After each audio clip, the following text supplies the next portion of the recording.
Assalamualaikum warahmatullahi wabarakatuh. Salam sejahtera untuk kita semua. Om Swastiastu, Namo Buddhaya, salam kebajikan.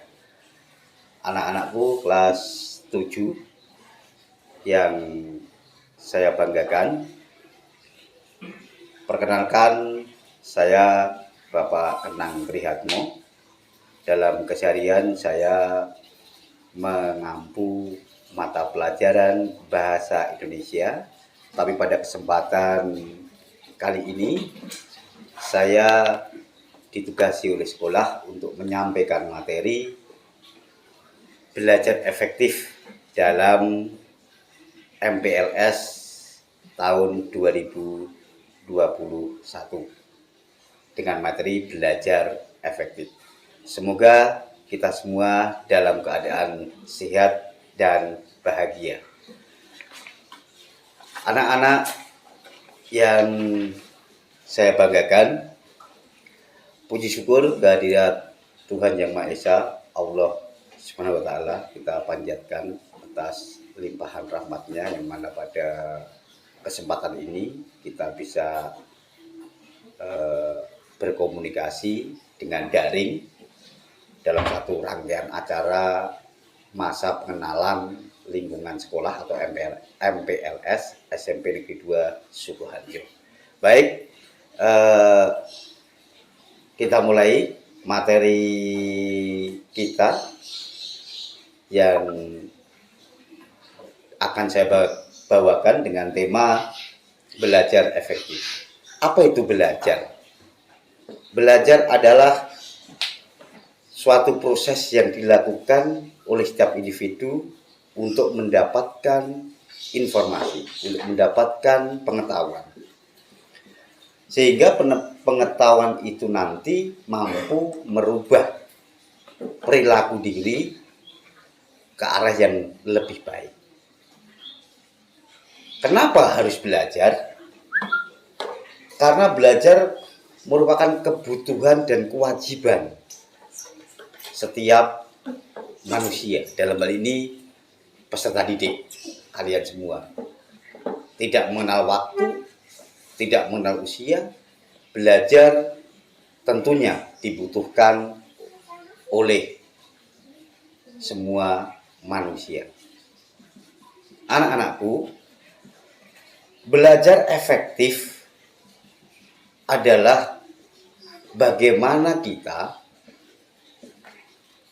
melakukan tindakan atau kegiatan pembelajaran, memahami informasi, mendapatkan informasi dengan baik, sehingga kita mampu untuk berbuat sesuatu. Belajar efektif juga harus dilakukan agar semua yang kita lakukan dalam proses pembelajaran tidak sia-sia, tidak lelah, dan mudah dalam memahami informasi yang disampaikan oleh Bapak Ibu Guru. Tips belajar efektif. Yang pertama, belajar efektif menggunakan kelompok. Jadi belajar kelompok lebih mudah untuk memahami materi yang disampaikan oleh Bapak Ibu Guru. Karena di situ kita bisa berkomunikasi dengan teman yang bisa membantu yang belum bisa dibantu oleh yang bisa. Yang kedua adalah rajin membuat catatan-catatan kecil. Jadi apabila Bapak Ibu Guru menyampaikan materi dengan menggunakan media pembelajaran tertentu, anak-anak mencatat hal-hal yang dirasa penting, dirasa perlu, sehingga nanti bisa dijadikan catatan belajar di rumah. Tidak lupa juga yang ketiga, disiplin dalam waktu ataupun dalam belajar. Jadi harus disiplin pada waktu, disiplin pada proses belajar, baik belajar di rumah maupun belajar di sekolah. Selanjutnya adalah aktif dalam bertanya dan menjawab pada proses pembelajaran. Setelah mendengarkan materi dari Bapak Ibu guru, peserta didik, anak-anak diharapkan aktif, fokus, bertanya apa yang belum dipahami, dan juga bisa juga menjawab pertanyaan dari teman ataupun dari Bapak Ibu guru. Yang selanjutnya adalah selalu latihan. Latihan mengerjakan soal, latihan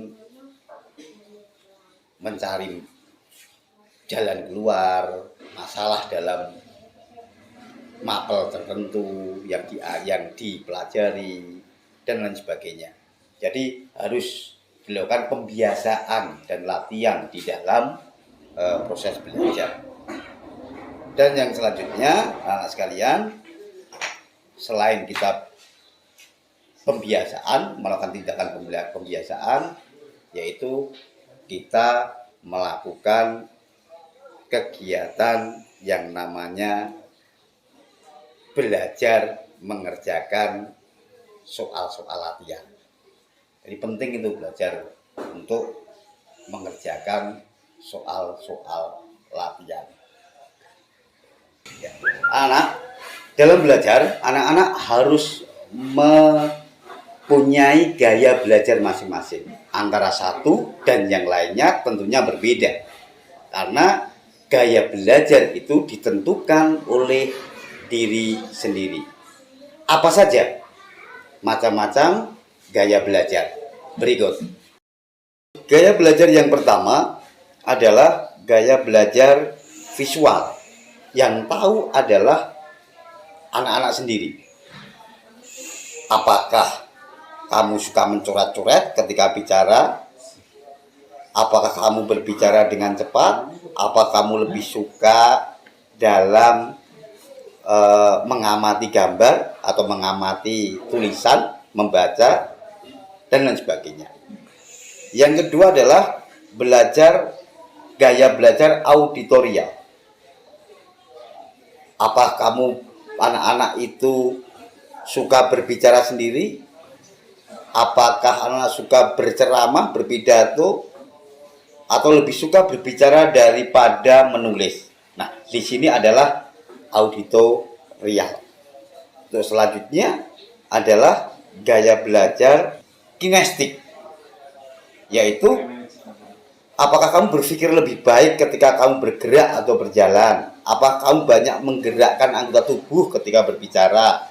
Apakah kamu merasa sulit untuk duduk atau diam? Nah, itu yang tahu visual, auditorial ataupun kinestik itu pribadi daripada masing-masing. Sehingga dalam proses belajar itu ditentukan oleh gaya masing-masing siswa. Ingat anak-anak, belajar kebut semalam itu salah. Belajar hanya ketika saat mau ujian itu salah. Belajar yang baik, yang efektif adalah belajar secara berkelanjutan, kontinu. Setiap hari kita belajar, setiap hari kita membaca, kita mendapatkan informasi, kita latihan, dan lain sebagainya.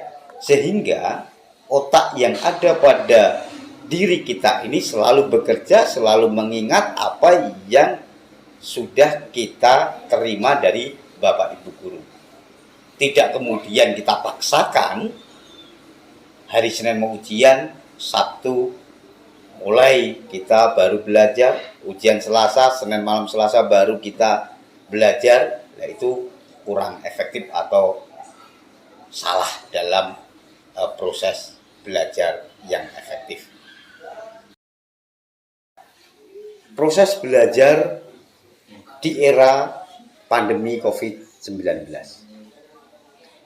Anak-anak, seperti kita ketahui, di Indonesia saat ini kita baru dikena bencana dengan adanya virus COVID-19 yang mana mempengaruhi di dunia pendidikan, yaitu proses pembelajaran.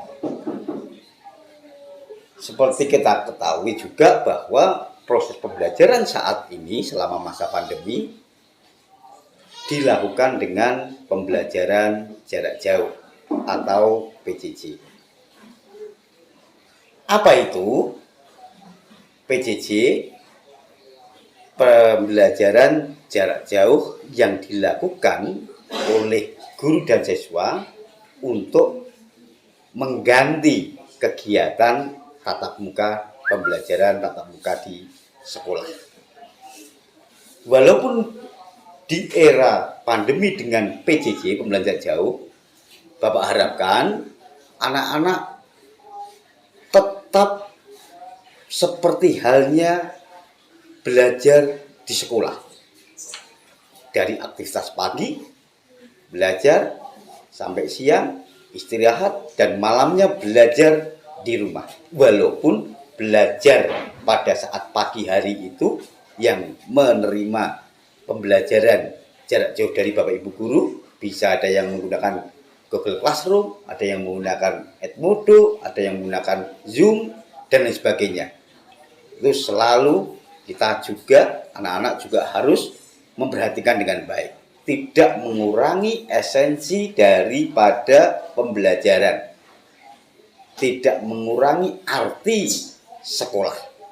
Nah, Bapak ingin jelaskan bagaimana tips belajar dengan PJJ di masa pandemi. Berikut. Setiap mata pelajaran mempunyai link yang bisa diakses oleh setiap siswa atau peserta didik sesuai waktu yang telah ditentukan dalam jadwal pembelajaran PJJ. Tugas-tugas yang telah diselesaikan selanjutnya diserahkan ke guru atau ke pengajar, juga menggunakan secara online.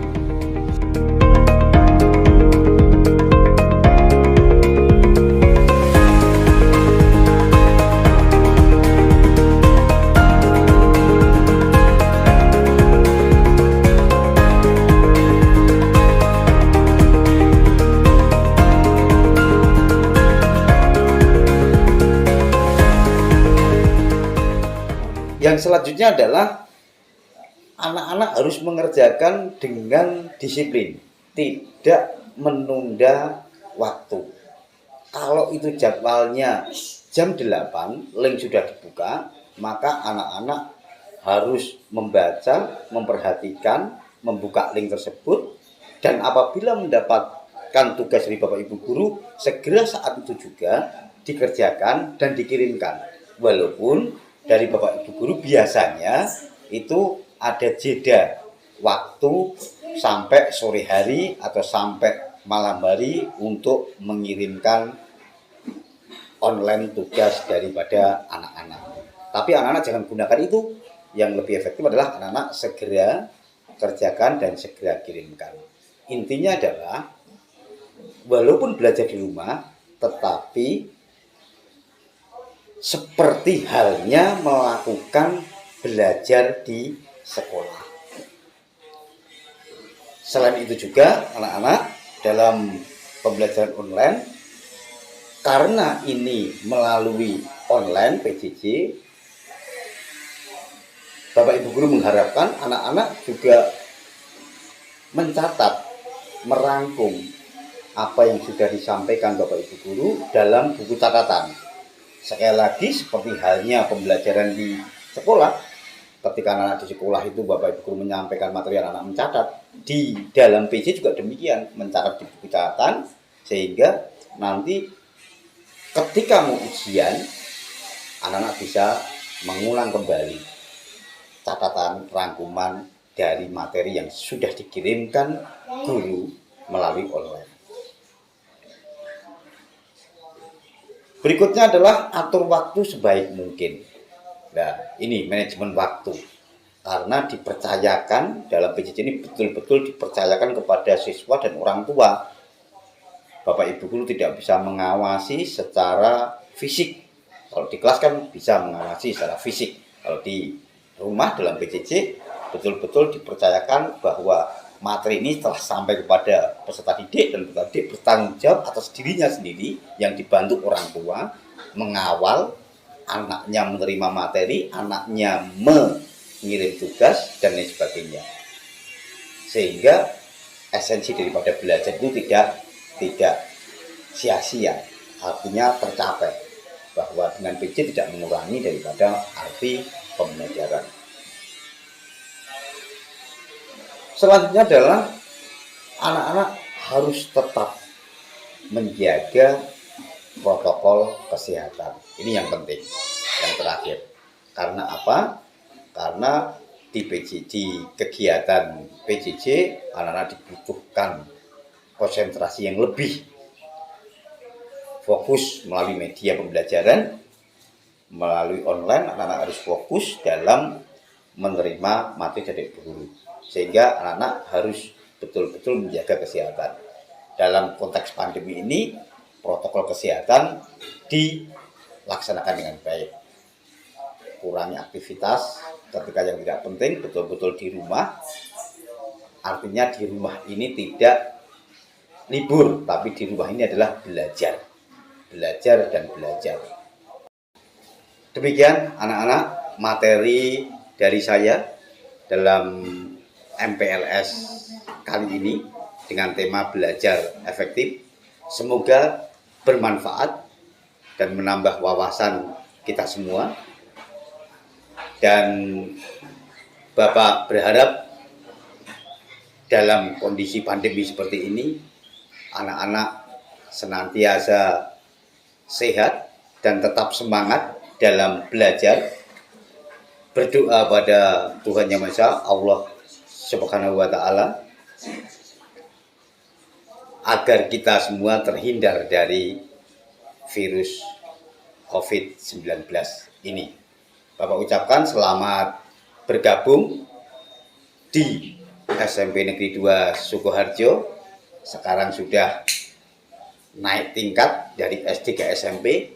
Selamat bergabung di SMP Negeri 2 Sukoharjo. Semoga anak-anak senang, bahagia, dan semangat belajar di lingkungan sekolah yang baru. Walaupun saat ini anak-anak belum bisa bertatap muka atau melaksanakan pembelajaran di lingkungan sekolah.